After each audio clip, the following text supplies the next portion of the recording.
Bugun biz yana shu joyga keldik. Shahboz aka ozgina kechikyaptilar.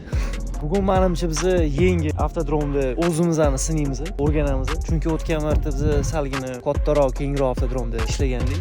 Endi bugun ancha torroq bo'lgan va nisbatan qiyinroq bo'lgan avtodromga boramiz. Zo'rdan kelyaptilar.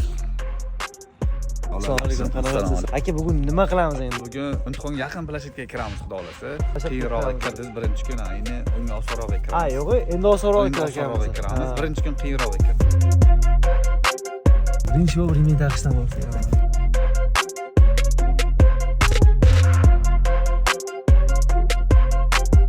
Galgisi ancha yaxshi. Oka maqtayaptilar meni xursand qilyaptilar. Men o'ylaymanki, yana bir ikki marta qaytarsam, muhimi signal bosa olmasam bo'ldi, 100 ball bera olishar ekan. Qolganlarda 25, 15 shunaqa berilar ekan. Men o'ylaymanki, unaqalardan kamroq bo'ladi. Okaning o'zlaridan bitta fikr so'rayman haqimda, faqat chestni gapirsizlar. Yoshlar ancha mukammal. Shanba kuni imtihon bor, bemalol topshira olamiz. Ancha uverens o'ziga yuqori bo'ldi. Ancha-muncha o'rganib oldik, tushunib oldik.